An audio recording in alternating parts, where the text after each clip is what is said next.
you know the potential, you know the ceiling, and when you don't get there, it's like you're still trying to push the limit every time. And we feel like I mean, last game we had a good game. We put up 52, but there's still more meat left on the bone, especially with the guys that we have on this team. So as long as we keep striving for perfection, I think we'll be fine.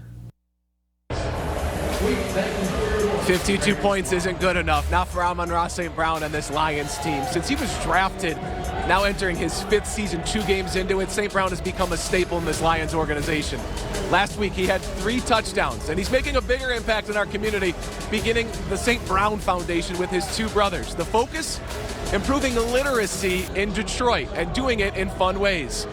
His celebrations are pretty darn fun too. Take a look at what this has become.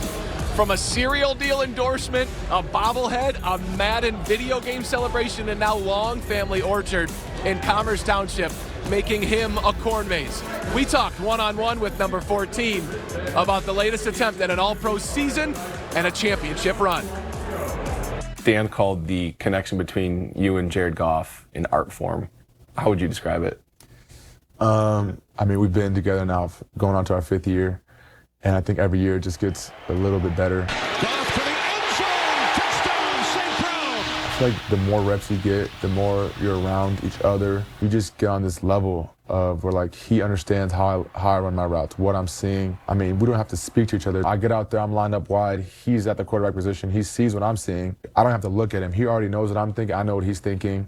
And he's one heck of a quarterback. He can put the ball anywhere he wants, so that makes it really easy. 4th and goal, fake to Montgomery. Too easy. To St. Brown, into the end zone. Do you think he's still underrated in this league somehow? I do. I think he will be underrated his whole career no matter what he does. And I've said this before, I feel like he's the type of quarterback that he's not flashy. He's not going to step up in the pocket, break a tackle, juke somebody out, get a 25-yard first down. That's not Jared. But what he does, his consistency, his accuracy, how smart he is. I mean, I think the way he plays the game will always be underrated, especially with the way the game's going now.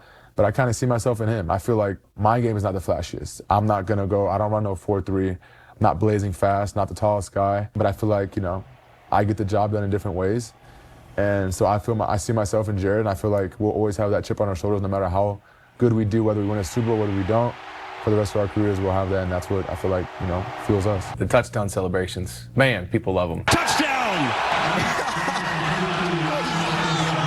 You come up with new ones all the time. Where do they come from? Who helps you find the touchdown celebrations? Honestly, some of my buddies send me stuff. Some of the stuff I just think of on my own. I'll talk to some of my teammates. Me and Jameer, we talk all the time about celebrations. We actually have a group chat, me, Khalifa, and Jameer.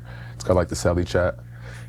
So we just send TikToks and all type of stuff in there. So we just bounce ideas off each other every week. You know, we didn't score last week, so we kind of had some ideas that kind of compiled up, and we were able to get them off the sheet. What's up, everybody? It's Amon-Ra here. I'm excited that you'll be learning with Rhymes with Reason this school year. Rhymes with Reason is a fun way to pick up new vocabulary words through music. People see you in this community, kids see you in this community as a football icon.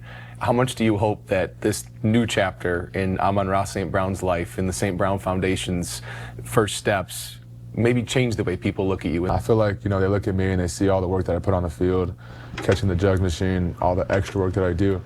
But I feel like I was the same way in the classroom. My dad was more, as a kid growing up, you know, he was like my coach. He was my trainer. My mom just being so on top of us about school, whether it was homework, tests, SATs, learning different languages, French, German, English. For me, you know, starting this foundation, I understand how important academics are in education and literacy, because I think without that backbone that I had with my 2 parents, especially my mom, I don't think I would be here today. Did you see a need for this in Detroit in particular? I think so. Absenteeism is a huge thing in Detroit. That's number one, getting the kids to school.